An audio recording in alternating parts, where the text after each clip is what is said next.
ही तुम्हाला यामध्ये व्यत्यय येत असेल किंवा अडचणी येत असतील तर सुरुवातीलाच या ठिकाणी मी माफी मागतो। तर माझे नाव श्री सुरेश हनुमंत सुतार, श्री तुळजाभवानी विद्यालय सोमाटणे, तालुका मावळ, जिल्हा पुणे। तर आज गणित भाग 1 आणि गणित भाग 2 या विषयाची आम्ही ओळख करून देणार आहोत। तर भाग 1 जो आहे तो मी घेणार आहे, म्हणजे श्री सुतार सर, तुळजाभवानी विद्यालय सोमाटणे। त्यानंतर भाग 2 जो आहे तो श्री मुंडे सर, ग्रामप्रबोधिनी विद्यालय साळुंबरे, तालुका मावळ, जिल्हा पुणे।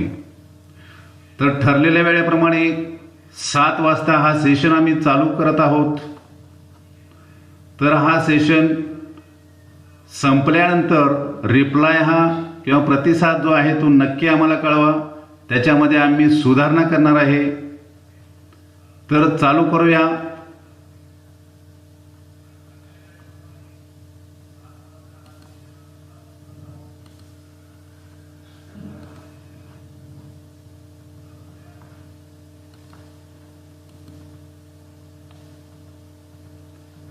नमस्कार विद्यार्थी मित्रांनो, लर्न फ्रॉम होम या चॅनेलमध्ये आपले सहर्ष स्वागत।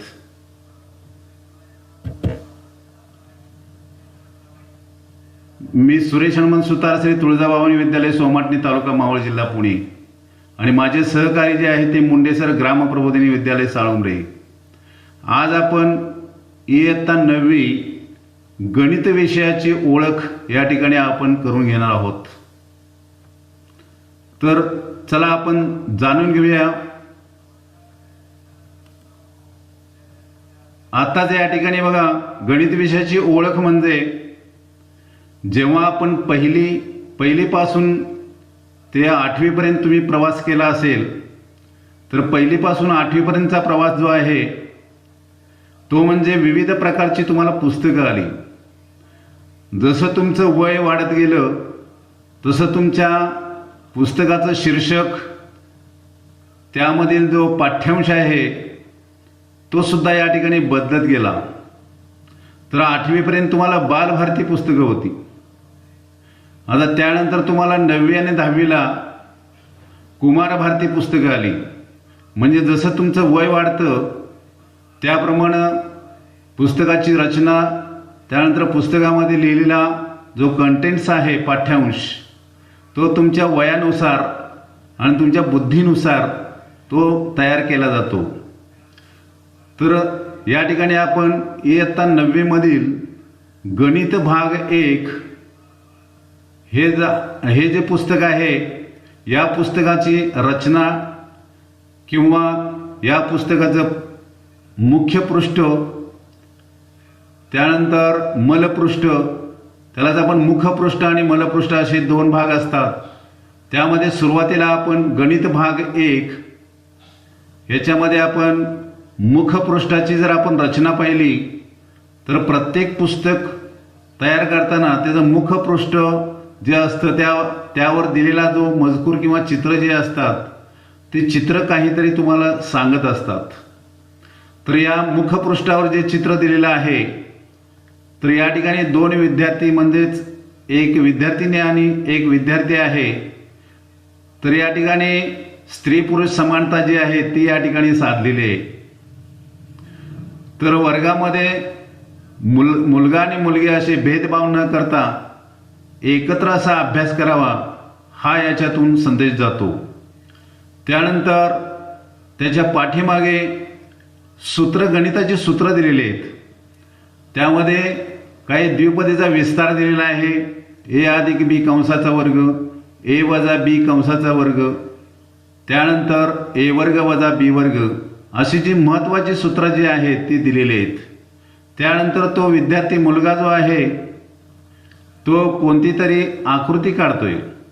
म्हणजे गणितामध्ये आकृतीला फार महत्त्व असतं आणि ते महत्त्व का आहे, कशासाठी आहे ते कळावं। त्यानंतर त्या वहीच्या डाव्या पानावर अशा करणी संख्या दिलेल्या आहेत, ते सुद्धा पहा। त्यानंतर डाव्या बाजूला कंपास पेटी दिलेली आहे, कंपास पेटीमधलं साहित्य दिसतं, त्यानंतर वही पेन दिसते। असं चिकित्सक निरीक्षण या ठिकाणी आपण केलं पाहिजे। आणि हे चिकित्सा निरीक्षण जो विद्यार्थी करतो त्याला पुस्तकामध्ये काय आहे ते लगेच त्याला समजतं. त्यानंतर आपण या ठिकाणी मलपृष्ठ जे आहे म्हणजे त्या पुस्तकाचा पाठीमागचा भाग, या पाठीमागच्या भागामध्ये पहिलीच आकृती दिलेली आहे. या ठिकाणी या आकृतीमध्ये तुम्हाला संच ही संकल्पना या ठिकाणी आपण 9वीला शिकणार आहोत. ती संच ही संकल्पना या ठिकाणी थोडक्यात इथं दिलेली आहे. त्यानंतर इथं 2 चलातील रेषीय समीकरणे काही दिलेले आहेत. त्यानंतर याच वर्षी कृतीपत्रिका ही संकल्पना या ठिकाणी आलेली आहे प्रश्नपत्रिकेमध्ये. तर ती तुम्हाला समजावी यासाठी x बरोबर रिकामी चौकट दिलेली आहे. त्यानंतर y बरोबर सुद्धा रिकामी चौकट दिलेली आहे. म्हणजेच या ठिकाणी या गणित कृतीपत्रिकेमध्ये तुम्हाला काही रिकाम्या जागा या ठिकाणी कृतीयुक्त दिलेल्या आहेत. त्यानंतर खाली कृती दिलेली आहे तुम्हाला. इथं काही घनाकृती दिलेल्या आहेत. त्या घनाकृतीचं पृष्ठफळ घनफळ कसं काढावं हे या ठिकाणी आपल्याला समजतं. त्यानंतर काही याच्यामध्ये एक व्यक्ती आहे, त्यानंतर एक ग्राहक आहे. त्यानंतर ग्राहक जो आहे तिथं कोणत्या तरी प्रकारची मशीन आहे. म्हणजेच आपण आता जे ऑनलाईन पेमेंट करतो किंवा ऑनलाईन परचेस करतो कोणताही भाग, म्हणजे आता प्रत्यक्ष रक्कम न वापरता किंवा पैसे न वापरता ऑनलाईन खरेदी विक्री कशी करावी याची माहिती या ठिकाणी दिलेली आहे. तर असं जे होतं हे मुखपृष्ठ आणि मलपृष्ठाचा भाग या ठिकाणी आपण पाहिलेला आहे. तसा प्रत्येक आता गणिताचाच नव्हे तर प्रत्येक विषयाचा तुम्ही मुखपृष्ठ आणि मलपृष्ठ हे पाहूनच तुम्ही या ठिकाणी अभ्यासाला सुरुवात केली पाहिजे. म्हणूनच आज आम्ही हा विषय या ठिकाणी घेतलेला आहे. आता पुढची स्लाईड पाहूया आपण. पुढच्या स्लाईडमध्ये तुम्हाला अनुक्रमणिका दिलेली आहे. म्हणजेच या ठिकाणी आपण यावर्षी कोणकोणती प्रकरणं अभ्यासणार आहोत त्या प्रकरणांची यादी किंवा क्रमवार यादी या ठिकाणी दिलेली आहे तुम्हाला. तर या ठिकाणी जर पाहिलं आपण 7 प्रकरणं आहेत आपल्या 9वीला आपण वर्षभर आपण शिकणार आहोत. त्यानंतर शेवटचे उत्तर सूची आहे. त्यानंतर पुढे पृष्ठ क्रमांक दिलेले आहेत, म्हणजे कोणत्या पृष्ठ क्रमांकापासून कोणत्या पृष्ठ क्रमांकापर्यंत प्रकरण चालू होतं किंवा संपतं हे सुद्धा या ठिकाणी दिलेलं आहे. तर या प्रकरणाचा जर आपण विचार केला तर संच हे प्रकरण जे आहे, संच यामध्ये विद्यार्थ्याला तर्कशुद्ध विचाराची क्षमता निर्माण व्हावी या दृष्टिकोनातून संच हे प्रकरण दिलेलं आहे. त्यानंतर या संचाचा वापर दैनंदिन जीवनामध्ये व्हावा म्हणून काही शाब्दिक उदाहरणं त्या प्रकरणामध्ये दिलेली आहेत. त्यानंतर दुसरं प्रकरण जे आहे ते वास्तव संख्या. वास्तव संख्या हे प्रकरण जे आहे, बऱ्याच वेळा संख्या म्हणजे काय, नैसर्गिक संख्या म्हणजे काय, पूर्ण संख्या म्हणजे काय, पूर्णांक संख्या म्हणजे काय, परिमेय संख्या म्हणजे काय, अपरिमेय संख्या म्हणजे काय याचा अभ्यास जो आहे तो वास्तव संख्यामध्ये दिलेला आहे. आणि सर्वात महत्त्वाचा भाग जो आहे तो वास्तव संख्यामध्ये करणीची संकल्पना तुम्हाला समजावी म्हणून वास्तव संख्यामध्ये करणींचा गुणाकार, करणींची बेरीज वजाबाकी, त्यानंतर करणींची कोटी ही कोणत्या पद्धतीने गुणाकार करावा अपरिमेय संख्यांचा त्याचं उत्तम उदाहरण या ठिकाणी आपण वास्तव संख्यामध्ये पाहणार आहोत. कारण का वास्तव संख्याचा वापर जो आहे तो 10वीमध्ये बऱ्याच ठिकाणी केलेला आहे. म्हणजेच या ठिकाणी पाहिलं असता आपण वर्ग समीकरणामध्ये जेव्हा आपण सूत्र पद्धतीने वर्गमूळ काढतो तेव्हा वास्तव संख्यामध्ये असणारी अपरिमेय संख्येचे वर्गमूळ या ठिकाणी आपल्याला त्या फोड कशी करावी हे आपल्याला समजत नाही. म्हणून त्याचा पाया जो आहे तो वास्तव संख्यामध्ये अपरिमेय संख्यांची वर्गमुळे कशी काढतात हे या ठिकाणी आपण समजावून घेणार आहोत 9वीला. त्यानंतर तिसरं प्रकरण जे आहे ते बहुपदी. बहुपदी म्हणजे काय तर त्यामध्ये चलांचा वापर केलेला असतो एक्स वाय झेड, म्हणजे ए पासून झेड पर्यंत इंग्रजी अक्षरांचा वापर करून काही बैजिक राशी मानल्या जातात, त्यालाच आपण बहुपदी असं म्हणतात. मग त्या बहुपदीमध्ये कोटी, त्यानंतर कोटी म्हणजे काय, सहगुणक म्हणजे काय, बहुपदी घातांक रूपात कशी मांडतात, त्यानंतर सहगुणक रूपात कशी मांडतात, हे या ठिकाणी आपण पाहणार आहोत. त्यानंतर बहुपदींची बेरीज वजाबाकी, बहुपदींचा गुणाकार भागाकार हे या ठिकाणी दिलेलं आहे तुम्हाला. तर त्याचा सविस्तर अभ्यास आपण या ठिकाणी करणार आहोत. त्यानंतर गुणोत्तर प्रमाण, गुणोत्तर प्रमाणचा वापर जो आहे तो 10वीमध्ये पहिल्याच प्रकरणामध्ये केलेला आहे, भूमितीमध्ये. तर भूमितीमध्ये गुणोत्तर म्हणजे काय, प्रमाण म्हणजे काय, तर भूमितीमध्ये 10वीला पहिलं प्रकरण जे आहे समरूपता, या समरूपता प्रकरणामध्ये गुणोत्तर व प्रमाणचा भाग भरपूर आहे. विद्यार्थ्यांना गुणोत्तर म्हणजे काय हेच समजत नाहीये, किंवा प्रमाण कसं लिहावं हे या ठिकाणी समजत नाहीये. म्हणून गुणोत्तर प्रमाण हा भाग जो आहे तो 9वीला चांगल्या पद्धतीनं करून घेतला पाहिजे. त्यानंतर एक महत्त्वाचं प्रकरण जे आहे ते म्हणजे दोन चलातील रेषीय समीकरण. हे आहे तसं प्रकरण आपण 10वीला पाहणार आहोत. मग 10वीला कोणता भाग आहे आणि 9वीला कोणता भाग आहे, त्यानंतर थोडंसं या ठिकाणी मी तुम्हाला स्पष्टीकरण देतोय. तर दोन चलातील रेषीय समीकरणाची प्रस्तावना किंवा दोन चलातील रेषीय समीकरण म्हणजे काय हे 9वीला पाहणार आहोत. त्यानंतर त्याची निरसन पद्धत किंवा त्याच्यातून संकल्पना निर्माण झालेली म्हणजे एक सामायिक समीकरण. जेव्हा दोन चलातील रेषीय समीकरणाचा आपण एकाच वेळी विचार करतो दोन समीकरणाचा, त्यावेळी त्याला आपण एक सामायिक समीकरण म्हणतो. आणि तेच या ठिकाणी आपण 10वीचा बेस जो आहे किंवा 10वीचा पाया जो आहे तो आपण 9वीला शिकणार आहोत. त्यानंतर आत्ताचं जे युग आहे ते अर्थनियोजनाचं युग आहे. विद्यार्थ्यांना मोठं झाल्यानंतर आपले पैसे कुठं गुंतवावे किंवा पैशाचं नियोजन कसं करावं, पैसे म्हणजेच अर्थ, म्हणजे आर्थिक नियोजन कसं करावं हे या ठिकाणी आपल्याला समजत नाहीत. म्हणजेच या ठिकाणी आपली मुलं जे आहेत बाहेरच्या जगामध्ये नाविन्यता जे आलेले आहे त्याचा स्वीकार करत नाहीत. म्हणजेच या ठिकाणी पुढल्या वर्षीचं अर्थनियोजन आणि ह्या वर्षीचं अर्थनियोजन जर पाहिलं आपण 9वी आणि 10वीचा जर विचार करता, तर यावर्षी तुम्हाला त्यामधला इन्कम टॅक्स म्हणजे त्याला आपण IT म्हणतो, आयकर म्हणतो, तो कसा काढतात हे या ठिकाणी या 9वीला शिकणार आहोत. आणि शेवटचं प्रकरण जे आहे सांख्यिकी. आता सांख्यिकी हे प्रकरण जर पाहिलं आपण, त्याचा अभ्यास जो आहे तो आपण 4थी पासूनच म्हटलं तर चालेल. आपण छोटे छोटे असे स्तंभालेख काढतो, रंगवतो, आपण त्याची उंची काढतो. स्तंभ हे विद्यार्थ्यांना काढायला अतिशय आनंद होतो आणि आवडीने करतात विद्यार्थी. मग या ठिकाणी आलेख पानावर हे जर रेखाटन कसं करायचं, मग या ठिकाणी 7वी 8वी पर्यंत आपण स्तंभालेखाचे प्रकार माहिती आहे तुम्हाला, तेच प्रकार आपण पुढे 9वीला घेणार आहोत. 9वीला आपण जोड स्तंभ आलेख, विभाजित स्तंभ आलेख, शतमान स्तंभ आलेख हा जो भाग आहे म्हणजेच त्याचं चित्रीकरण ज्याला आपण म्हणतो, कच्च्या सामग्रीचं आपण चित्रीकरण म्हणजे त्याचं चित्रामध्ये रूपांतर करून जे आपण सादरीकरण करतो त्यालाच आपण चित्रीकरण असं म्हणतात.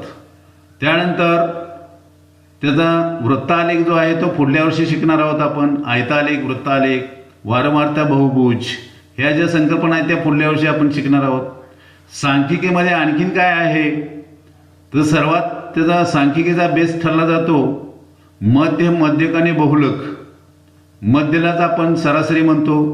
त्यानंतर मध्यक, बहुलक अतिशय सोपी संकल्पना आहे, ती 9वीला आपल्या डोक्यामध्ये भिनली पाहिजे. आणि जेव्हा एखादी गोष्ट आपल्या डोक्यामध्ये भिनते तेव्हाच या ठिकाणी आपल्याला गणित विषय समजतो. म्हणून या ठिकाणी सांख्यिकीचा अभ्यास जो आहे तो यावर्षी करणं गरजेचं आहे. अशी आपण 7 प्रकरणाची ओळख या ठिकाणी करून घेतलेली आहे. तर यामध्ये महत्त्वाची प्रकरण तुम्हाला आत्ताच सांगतोय. तर सगळी प्रकरणे एकाच वेळी नसतात वर्षभर. 9वीला सेमिस्टर पद्धत आहे, सत्र 1 आणि सत्र 2. तर 10वीचा बेस जो आहे तो 9वी आहे.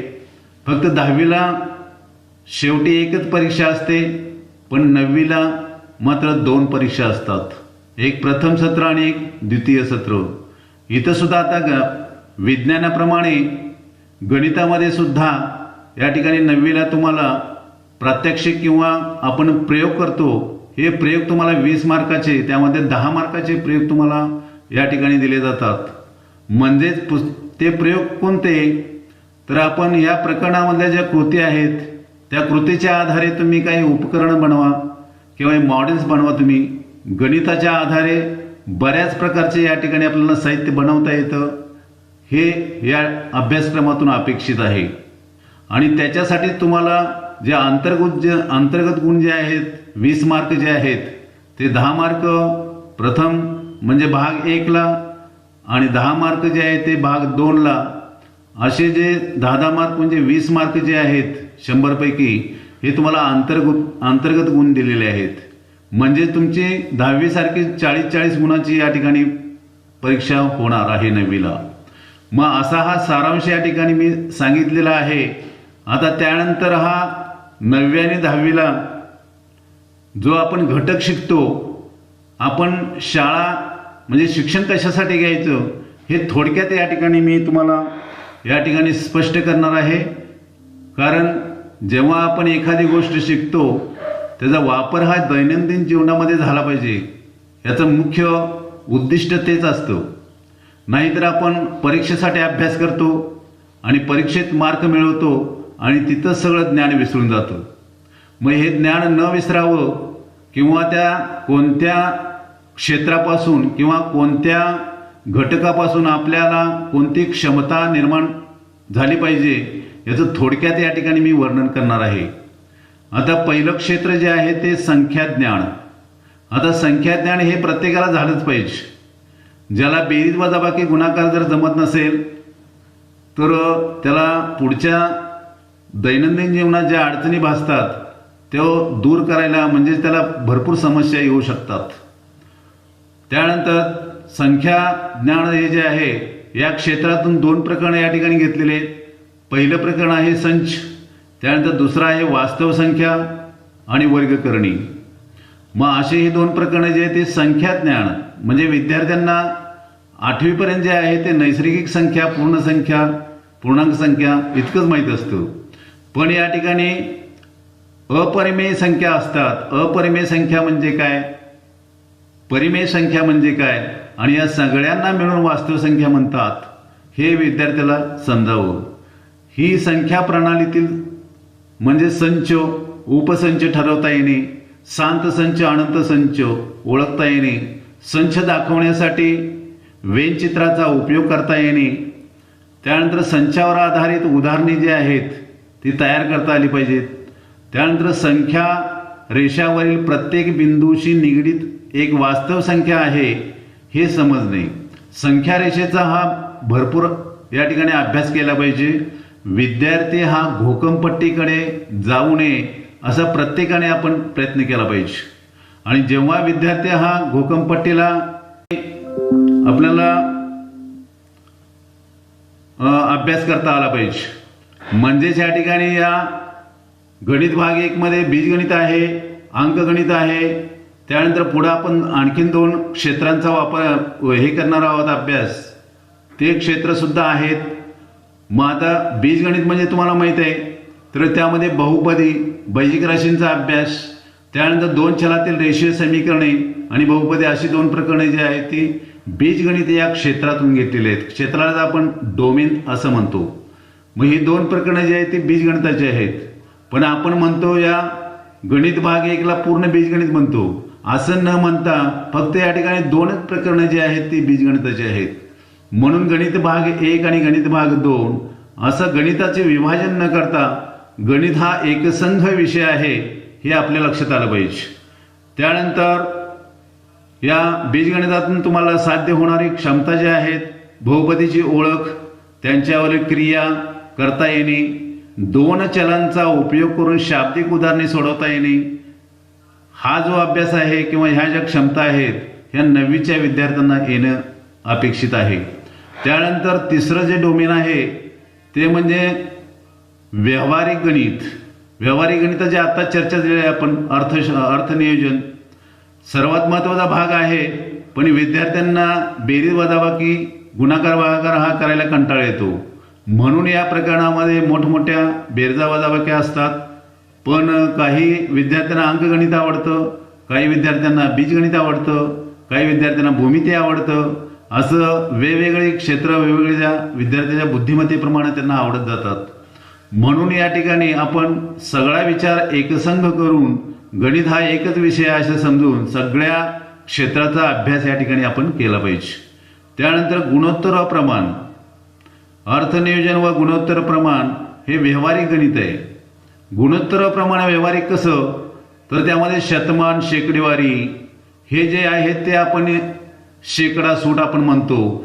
ही जे तयार झालेलं म्हणजे गुणोत्तर प्रमाण हे कशामधून तयार झालं, ते व्यावहारिक गणितामधून तयार झालेली संकल्पना आहे. म्हणून या ठिकाणी गुणोत्तर प्रमाण हा जो घटक आहे तो व्यावहारिक गणितामधून आलेला आहे.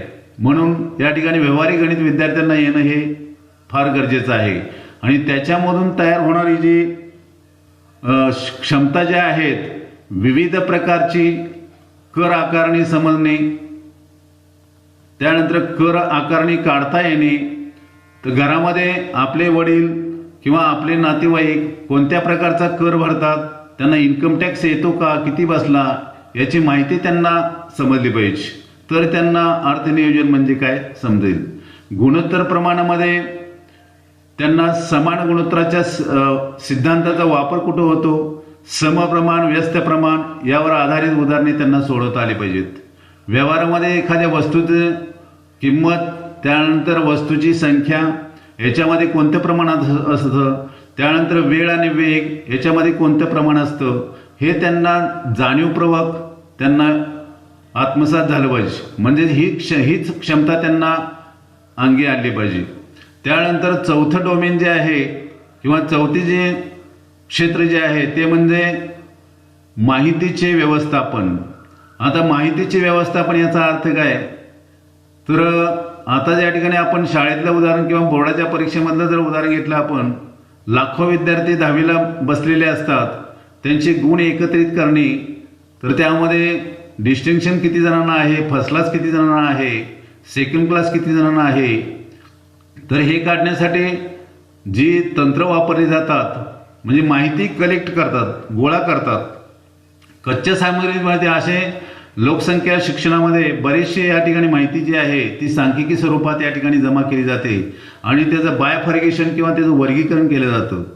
तर हे जे वर्गीकरण करण्याच्या पद्धतीमध्ये माहितीचे व्यवस्थापन असे म्हणतात. मग त्यामध्ये काही वारंवारता सारण्या ज्या आहेत, मग त्या सारण्या या ठिकाणी तुम्हाला समजल्या पाहिजेत. मग वारंवारता सारणी कोणती, तर सुरुवातीला संख्या जर दिल्या तर त्या संख्या तुम्हाला चढते किंवा उतरते क्रमाने मांडता आले पाहिजेत. किंवा वर्गीकृत वारंवारता वितरण सारणी असेल तर ती तुम्हाला कच्च्या सामग्रीचे वर्गीकृत वारंवारता वितरण सारणीमध्ये करता आलं पाहिजे. त्यामध्ये सुद्धा प्रकार आहेत, अवर्गीकृत वारंवारता वितरण सारणी, वर्गीकृत वारंवारता वितरण सारणी.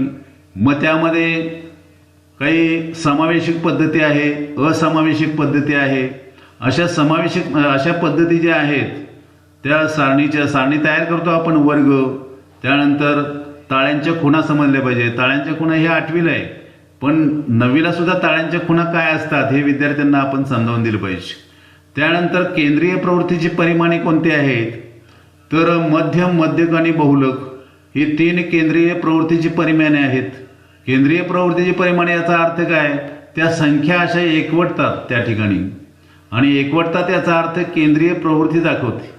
म्हणजेच या ठिकाणी सरासरी काढतो म्हणजे काय, तर दिलेल्या संख्यांची आपण बेरीज करतो आणि जेवढ्या संख्या असतील त्या संख्येच्या अंकाने त्याला काय करतो आपण भागतो आणि जे उत्तर येईल त्यालाच आपण सरासरी असं म्हणतो आपण.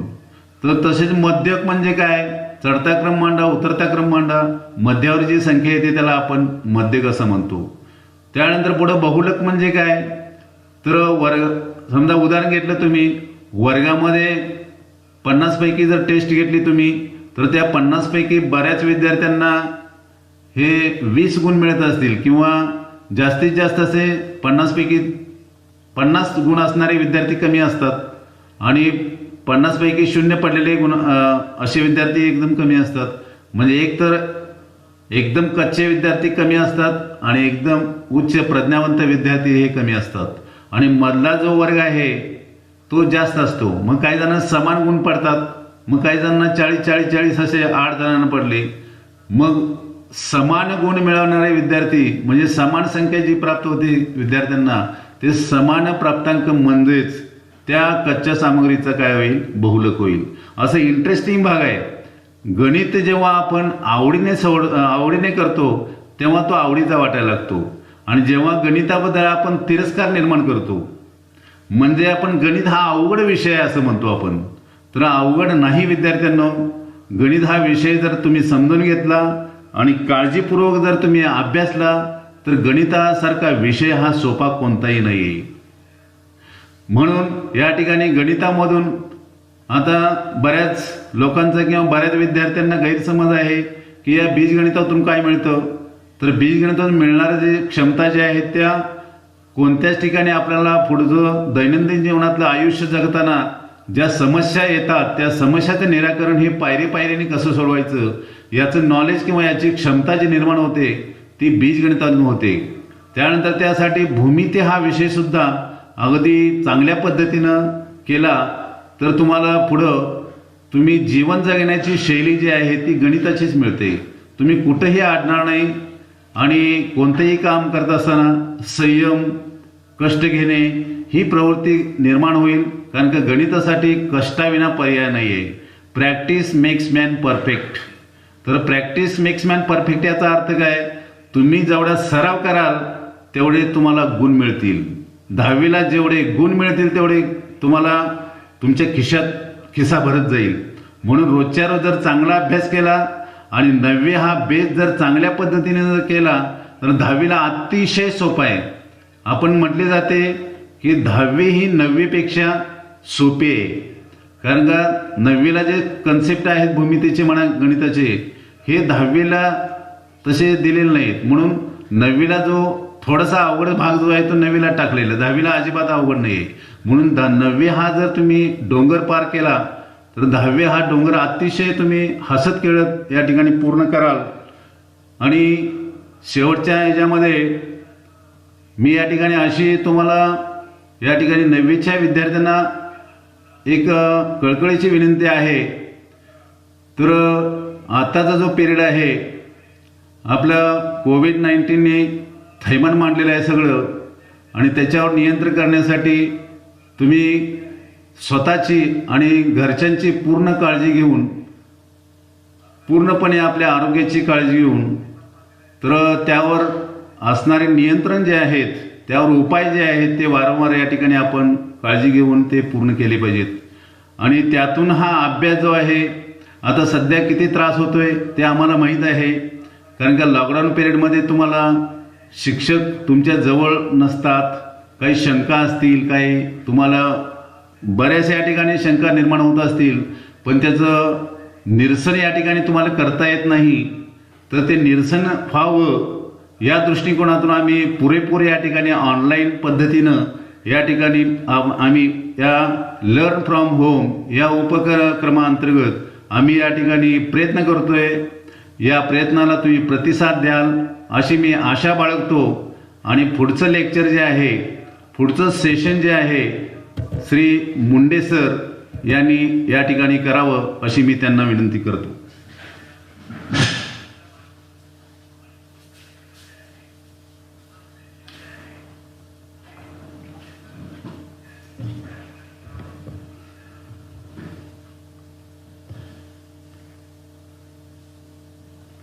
Good evening students.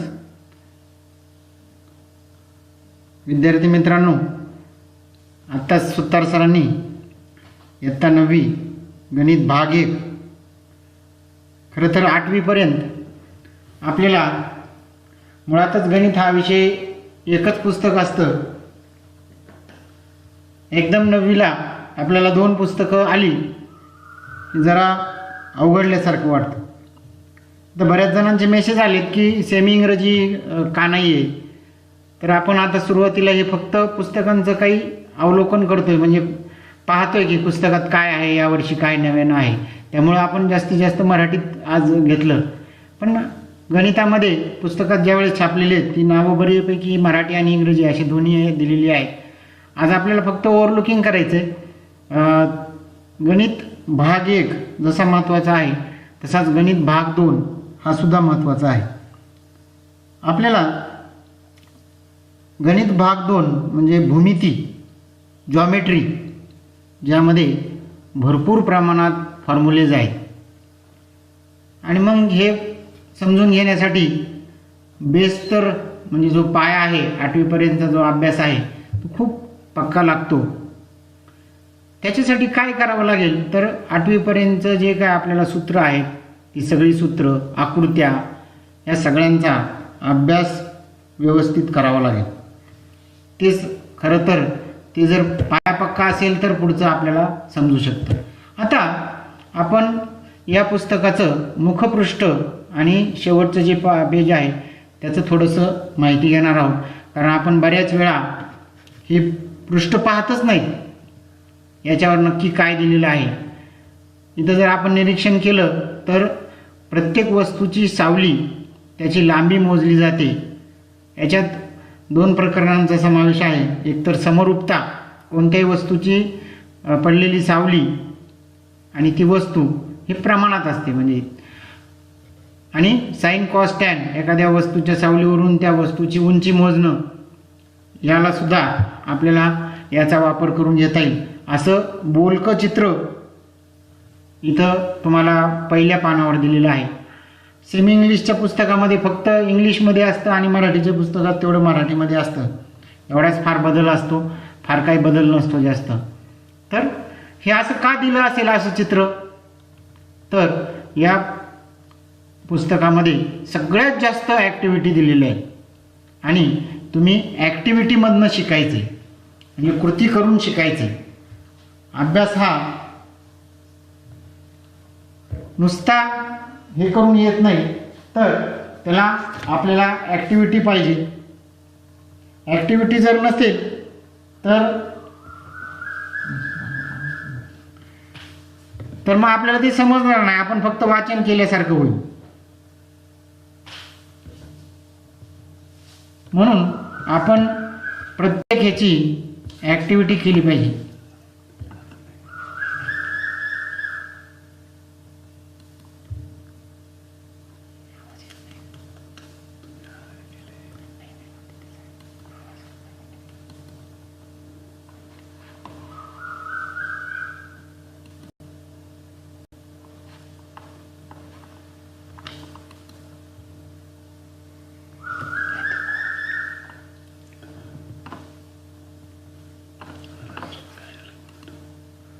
हा आवाज येतोय का?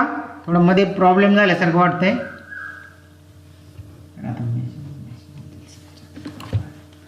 आवाज येतोय का? कोणीतरी जरा पाठवा बरं, मेसेज पाठवा, आवाज येतोय का म्हणून.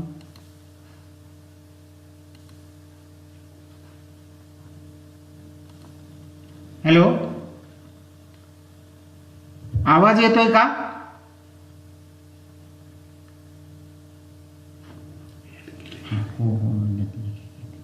हां चालेल, ठीक आहे. आलाय मेसेज मला.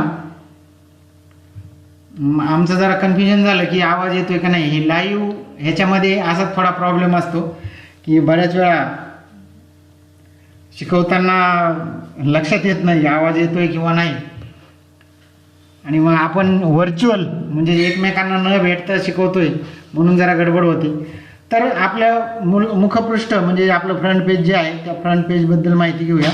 आणि आपण खरं तर आता लॉकडाऊनमुळं पुस्तकाचं पूर्ण निरीक्षण करायला पाहिजे, तरच तुम्हाला त्या पुस्तकात काय आहे हे समजेल. आपण फक्त परीक्षेत अभ्यासापुरतं पाठांतर केलं आणि जर काय हे केलं तर ते आपल्याला लक्षात नाही येणार. त्यामुळं तुम्हाला सगळ्यात जास्तीत जास्त कृती करायच्या आहेत आणि कृती करूनच आपल्याला अभ्यास पूर्ण करायचा आहे. शेवटच्या पानावरचं जे चित्र आहे तिथं तुम्ही जर पाहिलं असेल तर सगळ्यात जास्त तंत्रज्ञानाचा वापर आपल्याला या पुस्तकासाठी करायचा आहे. तुम्हाला सगळ्यांना QR कोड वगैरे दिलेले आहे. ते QR कोड आपल्याला स्कॅन करून पाहायचे. जिओजेब्रा नावाचं एक सॉफ्टवेअर आहे जे की जॉमेट्रीसाठी खूप उपयोगी आहे. आणि ही जॉमेट्रीची सगळीच्या सगळी प्रकरणं बऱ्यापैकी पुढच्या वर्षी 10वीला आहेत आणि हा बेसच आहे.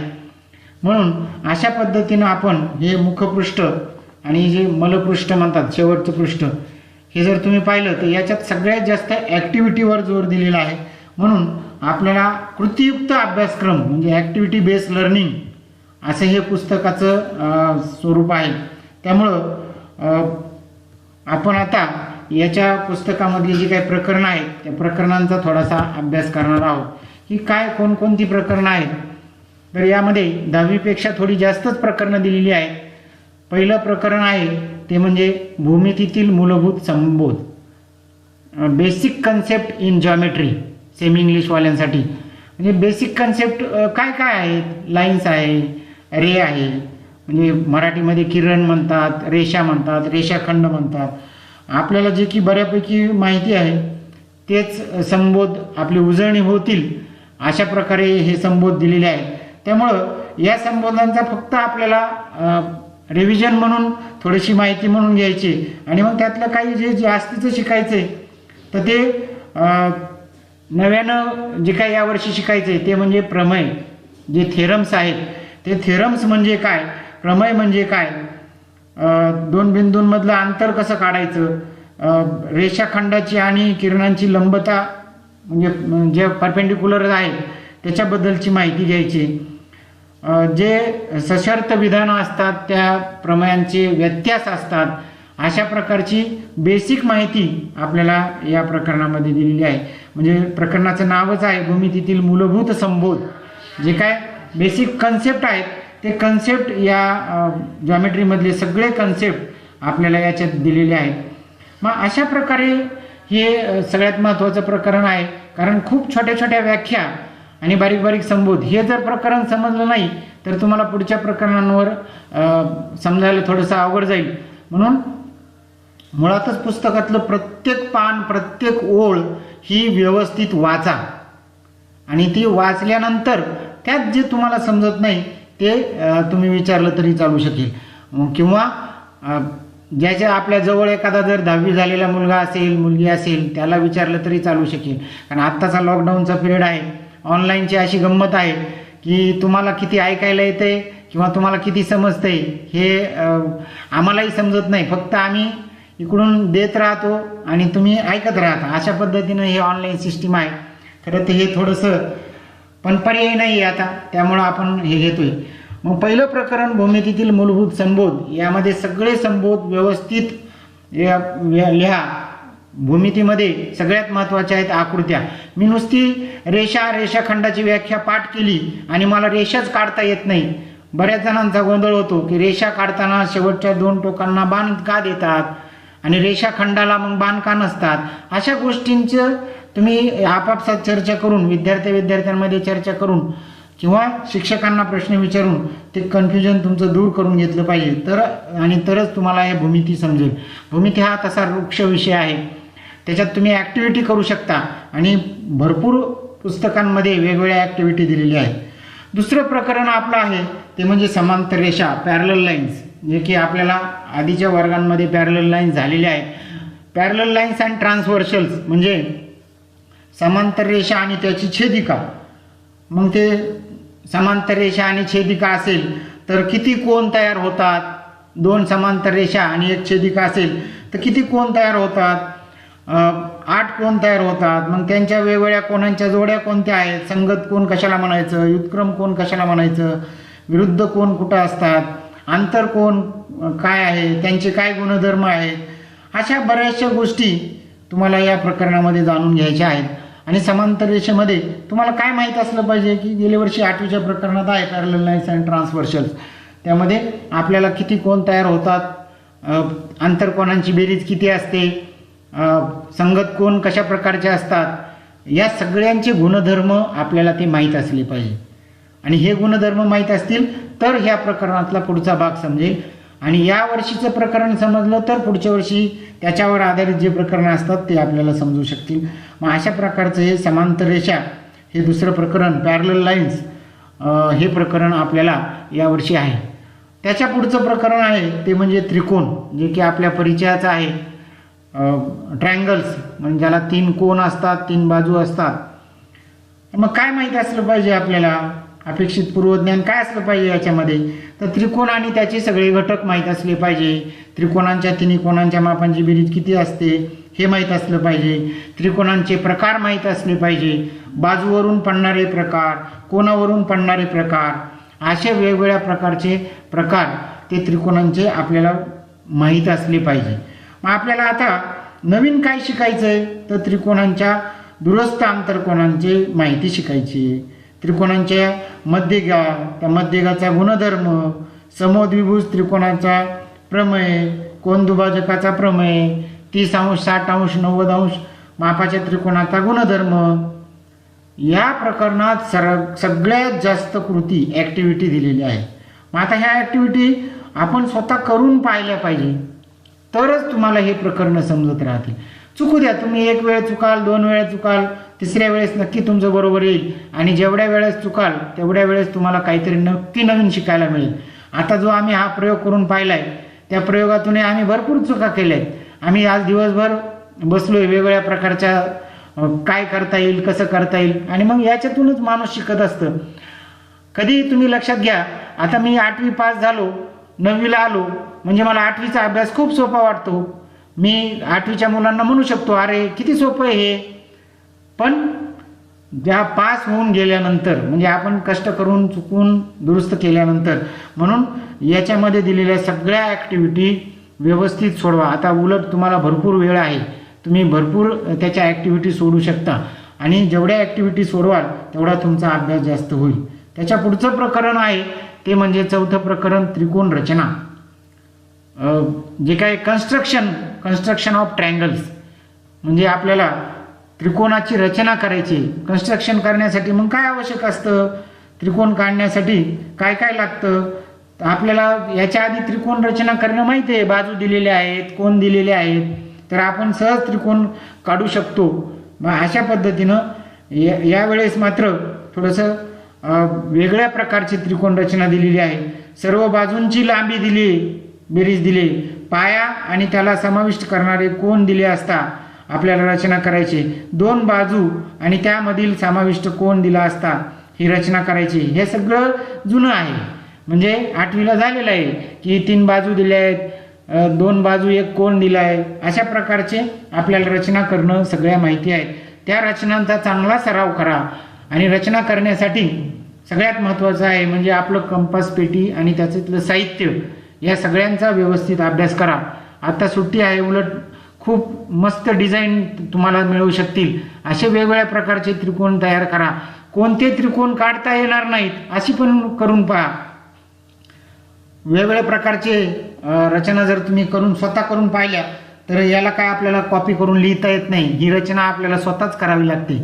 त्यामुळं या रचना करण्यासाठी त्याला एक थोडं कौशल्य नवीन शिकावं लागेल. आणि जर येत असेल तर अजून थोडा सराव करावा लागेल. मग आता यावर्षी नवीन कोणकोणते आहेत त्रिकोण रचना? तर पायालगतचा 1 कोन दिलेला आहे आणि उरलेल्या 2 बाजूंच्या लांबींची बेरीज दिली, addition of 2 sides and base. मग असं जर दिलं असेल तर आपल्याला त्रिकोण रचना करता आली पाहिजे. मग त्याच्यासाठी वेगवेगळ्या प्रकारच्या रचना कशा करता येतील अशी आपल्याला पुस्तकामध्ये खूप सुंदर रचना करून दिलेली आहे. पुस्तक तुम्ही जर स्वतः वाचलं तर बऱ्यापैकी समजण्यासारखं पुस्तक दिलेलं आहे. त्यामुळं अशा पद्धतीनं तो एक भाग आहे. पाया आणि पायालगतचा 1 कोन दिलेला आहे आणि उरलेल्या 2 बाजूंमधील लांबीचा फरक दिला आहे. आधी बेरीज दिली होती, आता फरक दिला आहे. फरक म्हणजे याचा अर्थ फक्त वजाबाकी नाही. फरक म्हणजे मोठ्या बाजूतून छोटी बाजू वजा करणे, तर त्याला म्हणायचं फरक. म्हणजे थोडक्यात वजाबाकी म्हणता येईल. मग वजाबाकी दिली असताना परिमिती दिली आहे, म्हणजे तिन्ही बाजूंची बेरीज. परिमिती म्हणजे तिन्ही बाजूंची बेरीज. आणि पायालगतचे कोन दिलेले आहेत, तरी सुद्धा आपल्याला तशा पद्धतीनं त्रिकोण रचना करता आली पाहिजे. असं हे कन्स्ट्रक्शन खूप महत्त्वाचं आहे, जे की आपण पुढच्या वर्षी परत आपल्याला कन्स्ट्रक्शनचं आहेतच. फक्त त्रिकोण रचना नाही आहेत. बऱ्याच वेळा 10वीच्या परीक्षेमध्ये 9वीचा एखादा प्रश्न हा हॉट टाईप म्हणून येऊ शकतो. म्हणजे त्रिकोण रचनेमधली एखादी ही त्रिकोण रचना 10वीच्या परीक्षेमध्ये पुस्तकाबाहेरचा अभ्यासक्रम या स्वरूपामध्ये विचारली गेली तरी सुद्धा काही सांगता येत नाही. म्हणजे अशा पद्धतीनं आपल्याला बेस माहिती असला पाहिजे, याच्यासाठी हे त्रिकोण रचना हे प्रकरण आहे.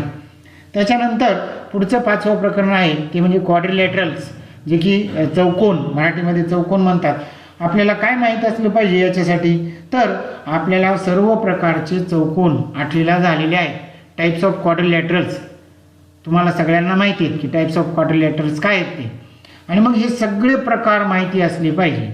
त्याच्या बाजूबद्दलचे गुणधर्म माहीत असले पाहिजे, त्याच्या कर्णाबद्दलचे गुणधर्म माहीत असले पाहिजे, त्याच्या अँगल्सबद्दलचे गुणधर्म माहीत असले पाहिजे. कोण, बाजू, कर्ण आणि कोण, साईड, अँगल्स आणि कर्ण, त्याला इंग्लिशमध्ये काय म्हणतात ते पहा. अशा पद्धतीनं आपल्याला या सगळ्या प्रकारचे गुणधर्म माहीत असले पाहिजे. ज्यावेळेस आपण हे सगळे गुणधर्म माहिती करून घेतले तर आपल्याला या वर्षीचं चौकोन प्रकरण सोपं जाईल. आणि त्याच्यामध्ये बऱ्याच प्रकारे आपल्याला वेगवेगळे गुणधर्म दिलेले आहेत. समांतरभुज चौकोनाचे गुणधर्म आणि त्यांचा पडताळा करून पाहणे, त्यांची सिद्धता समजावून घेणे, आयत, समभुज चौकोन, चौरस या सगळ्या प्रकारांचे विशेष गुणधर्म, समलंब चौकोन, या सगळ्यांना इंग्लिशमध्ये काय म्हणतात ते तुम्ही माहिती करून घ्या. आता आपल्या समोर ते पुस्तकं नाही आहेत, त्यामुळं आपल्याला ते लगेच आठवत नाही आहेत. हायपोटेनियस म्हणजे कर्ण.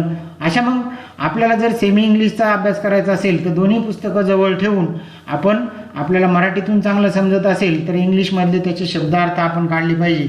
आणि म्हणजे आपल्याला त्याचा लगेच लक्षात येईल की काय पद्धत आहे.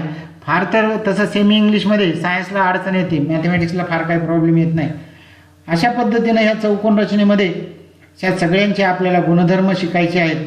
आणि त्याच्यामध्ये एक महत्त्वाचं म्हणजे त्रिकोणाच्या 2 बाजूंच्या मध्यबिंदूंचे प्रमेय आणि त्याचा व्यत्यास हा सुद्धा या चौकोन प्रकरणामध्ये दिलेला आहे. म्हणजे तुम्ही म्हणाल की चौकोन दिले आणि त्रिकोणाच्या 2 बाजूंच्या मध्यबिंदूंचे प्रमेय, कारण त्यामध्ये सुद्धा चौकोन आहेत आणि त्याचे गुणधर्म आहेत, म्हणून हा प्रमेय मुद्दामून त्याच्यात दिलेला आहे.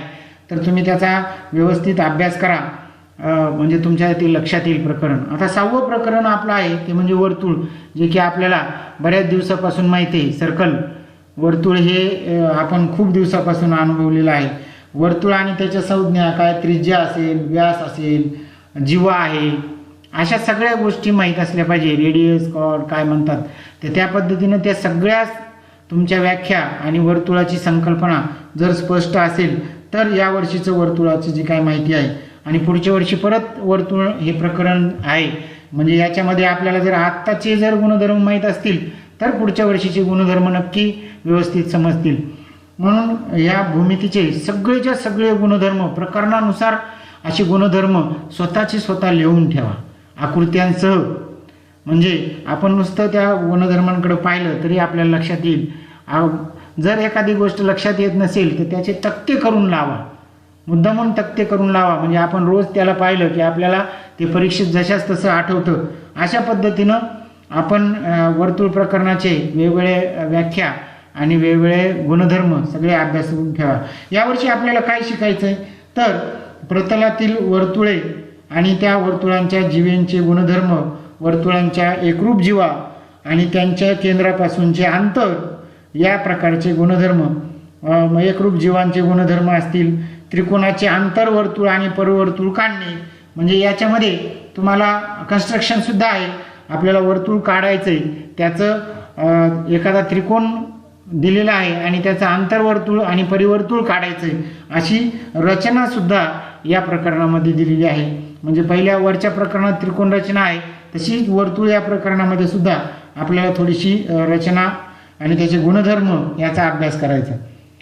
त्याचं पुढचं प्रकरण आहे 7वं प्रकरण म्हणजे निर्देशक भूमिती, जे की याच्यामध्ये आपल्याला काय अपेक्षित आहे माहिती. आपल्याला संख्या रेषा, अक्ष, एक्स अक्ष, वाय अक्ष हे माहिती असणं आवश्यक आहे. त्याची 4 चरणं माहीत असणं आवश्यक आहे. बिंदू कसा स्थापन करायचा, पहिल्या चरणात कोणता बिंदू असतो, दुसऱ्या चरणात कोणता बिंदू असतो, या प्रकारचे सगळे आपल्याला माहिती असणं आवश्यक आहे.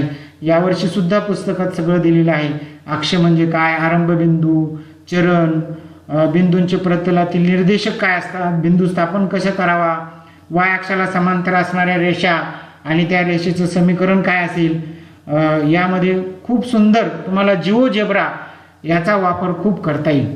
म्हणजे जिओजेब्रामध्ये जर तुम्ही पाहिलं तर तुम्हाला एक्स अक्ष वाय अक्ष इतके सुंदर काढता येतात आणि खूप सुंदर प्रकारे त्या जिओजेब्रामध्ये आपल्याला या निर्देशक भूमितीचा अभ्यास खूप छान करता येतो. म्हणजे अशा पद्धतीने ही निर्देशक भूमिती कोऑर्डिनेट जॉमेट्री असं त्याचं इंग्लिशमध्ये नाव आहे. आणि हे पुढच्या वर्षीसुद्धा आहे, त्या अंतराचं सूत्र वगैरे आहे पुढच्या वर्षी. पण यावर्षीचा तुमचा बेस जर पक्का झाला आणि खूप सोपं प्रकरण आहे, ज्याला एक्स अक्ष वाय अक्ष माहीत आहेत तर त्यांना हे प्रकरण खूप सोपं जातं. माहिती नसतील तर माहिती करून घ्या, आधी झालेलं आहे. याच्यानंतरचं पुढचं प्रकरण म्हणजे त्रिकोणमिती. याच्यातलं पूर्वज्ञान कोणतं, याला ट्रिगोनॉमेट्री असं म्हणतात. याच्यातलं पूर्वज्ञान म्हणजे आपल्याला काटकोन त्रिकोण आणि त्या काटकोन त्रिकोणाच्या संदर्भातली सगळी माहिती पहिल्यांदा आवश्यक आहे. पायथागोरस, काटकोन त्रिकोण म्हणलं की पायथागोरस हा आपल्याला आठवला पाहिजे आणि त्या पायथागोरसच्या प्रमेयाची उजळणी आपण केली पाहिजे आणि त्याचा वापर या त्रिकोणमिती प्रकरणात आहे. हे त्रिकोणमिती प्रकरण आपल्याला इंजिनिअरिंगसाठी फार महत्त्वाचं आहे. म्हणजे तुम्ही जर इंजिनिअरिंगला डिप्लोमा इंजिनिअरिंगला गेलात तर ही ट्रिगोनॉमेट्री याच्यावर पुस्तकच आहे. त्यामुळे हे प्रकरण तुम्ही ज्यांना सायन्सला जायचं आहे, ज्यांना पुढं ह्याला जायचं आहे त्यांना तुम्ही व्यवस्थित हे त्रिकोणमिती करायला पाहिजे. आणि मग ही त्रिकोणमिती पुढच्या वर्षीसुद्धा आहे. यावर्षी फक्त तुम्हाला 3च गुणोत्तरं दिलेली आहेत, साईन कॉस टॅन. पुढच्या वर्षी बाकीची आहेत, पण आपण याच वर्षी जरी अभ्यास करून घेतला तरी त्याचा काही उपयोग होऊ शकतो. यावर्षीची त्रिकोणमितीय त्याची ओळख आहे, त्याची गुणोत्तरं आहेत, त्यांचा एकमेकांशी काय संबंध आहे, विशिष्ट कोणांचे त्रिकोणमितीय गुणोत्तरे कोणती आहेत, 30 अंश 45 अंश असे 60 90 यांची गुणोत्तर काय आहेत, साईनची किंमत काय, असे तक्ते दिलेले आहेत. त्याचा खूप छान प्रकारे आपल्याला लक्षात ठेवण्यासाठीचा वेगळा तक्ता आपण पुढं पाहणार आहोत. अशा पद्धतीने हे त्रिकोणमिती प्रकरण, साईन कॉस टॅन या सगळ्यांची आपल्याला माहिती यावर्षी घ्यायची आणि पुढच्या वर्षी आपल्याला पुढचं प्रकरण. आता 9वं आणि शेवटचं प्रकरण आहे ते म्हणजे पृष्ठफळ आणि घनफळ. या प्रकरणांमध्ये आपल्याला सगळ्या प्रकारचे सूत्र माहीत असले पाहिजे, सगळ्या क्षेत्रफळांचे सूत्र माहीत पाहिजे, म्हणजे की आधीच्या वर्गात झालेले आहे. आणि यावर्षी मग आपल्याला घनफळ शिकायचं आहे. घनफळ मागच्याही वर्गांनी झालेलं आहे, पण इष्टिकाचिती, घन, वृत्तचिती या सर्व प्रकारचे यांची पृष्ठफळं याच्यात ॲक्टिव्हिटी सगळ्यात जास्त करण्यासारख्या आहेत. आता मी बऱ्यापैकी तुम्हाला सांगितलं आहे आणि यात मग आपल्याला यातून काय शिकायचं आहे, क्षमता विधानं काय आहेत याची ही पुस्तकात दिलेली आहे, तुम्ही ती वाचून पाहू शकता. आता फार वेळ नाही त्यामुळे मी वाचून दाखवणार नाही, पण मुद्दा म्हणून तुम्ही पुस्तकातलं प्रत्येक पान नक्की वाचा, तर तुम्हाला लक्षात येईल की आपल्याला भूमिती का शिकायची आहे. आणि मग पास होण्यासाठी मग काय फार अवघड नाही आहे.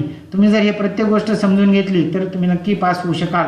अशा पद्धतीने ही क्षमता विधाने दिलेली आहे. ही क्षमता विधाने आपल्याला माहीत असली पाहिजे आणि आपल्याला कोणत्या प्रकरणातून काय शिकायचं आहे हे सुद्धा याच्यात खूप सुंदर प्रकारे दिलेलं आहे. अशा पद्धतीनं हे आता आपण थोडंसं प्रॅक्टिकलच्या नमुना यादींकडे पाहणार आहोत.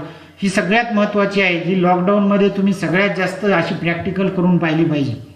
संख्या रेषेवरील 2 बिंदूंमधील अंतर काढणे, समांतर रेषा व छेदिका यांच्यामुळे होणाऱ्या कोणांचे गुणधर्म त्यांच्या साहित्याचा वापर करून तपासणे. ही नमुना प्रात्यक्षिकांची यादी दिलेली आहे. तुम्ही प्रत्येक गोष्टीमध्ये एक प्रॅक्टिकल करू शकता आणि ते प्रॅक्टिकल तुम्ही जर स्वतः करून पाहिलं तरच तुम्हाला ते व्यवस्थित समजू शकेल. अशी ही पुस्तकाच्या 2ऱ्या का 3ऱ्या पानांवर नमुना प्रात्यक्षिकांची यादी, सॅम्पल प्रॅक्टिकल लिस्ट अशी दिलेली आहे आणि ती प्रॅक्टिकल लिस्ट नक्की सोडवा आणि त्यातून तुम्हाला चांगला अभ्यास करता येईल. आता हे आपल्याला जे काय आहे याच्यात सगळ्यात शेवटचे थोडेसे 2 मिनिटाचा भाग पाहायचा आहे की 8वीपर्यंतची जी एकच पाठ्यपुस्तक होतं त्याचे आता 2 भाग झालेत आणि मग यावर्षी आपल्याला सगळ्यात जास्त ॲक्टिव्हिटी करायची आणि इंटरनेटवर सगळ्यात जास्त माहिती मिळवायची आहे. आता तुम्ही लॉकडाऊनवर आहात, इंटरनेट वापरता आहात म्हणून तर आमचं हे तुम्ही लेक्चर ऐकू शकताय. तर अशा पद्धतीने त्याचा वापर जास्तीत जास्त करायचा आहे. त्याच्या फार आहारी पण जायची काही आवश्यकता नाही. आता त्रिसूत्री आहे की आपण काय अभ्यास केला पाहिजे, तर वारंवार सराव केला पाहिजे, जास्तीत जास्त चर्चा केली पाहिजे एकमेकांशी आणि अशा पद्धतीनं आपण त्याचा त्रिसूत्रीमध्ये त्याचा अभ्यास केला पाहिजे की त्याची 3 सूत्र आहेत. एकतर सगळं पुस्तक ओळणावळ वाचलं पाहिजे, त्यातल्या दिलेल्या सगळ्या ॲक्टिव्हिटी सोडवल्या पाहिजे चर्चा करून आणि त्याचा सराव केला पाहिजे. जोपर्यंत तुम्ही सराव करणार नाहीत तोपर्यंत तुम्हाला कसल्याही प्रकारचं अभ्यास आपल्याला गणिताचा जमणार नाही. तुम्हाला जर हे लेक्चर आवडलं असेल तर लाईक करा, शेअर करायला विसरू नका आणि सबस्क्राईब पण करा. जर आवडलं नसेल तर आम्हाला पर्सनली कमेंट्स करा की सर या प्रकारची माहिती हवी आहे. आज आपण सेमी इंग्लिशच्या बद्दलचं फार काही घेतलेलं नाही, तर सेमी इंग्लिशचं सुद्धा आपण पॅरलल सुरू करणार आहोत. सेमी प्लस मराठी अशा वेगवेगळ्या भाषेतून आपण दोन्ही ह्याच्यातून सुरू करणार आहोत. तर अशा प्रकारे हा आमचा पहिल्या दिवसाचा पहिला प्रयोग. सुतार सरांनी भरपूर ऑफलाईन व्हिडिओ करून पाठवलेले आहेत, पण हे लाईव्ह सेशन आम्ही खूप प्रयत्न करून आज केलेलं आहे. सगळ्यांनी मन लावून ऐकलं आणि आम्हाला सहकार्य केलं त्याबद्दल आम्ही दोघांकडूनही आपल्या सगळ्यांचे मी आभार मानतो आणि थांबतो. धन्यवाद.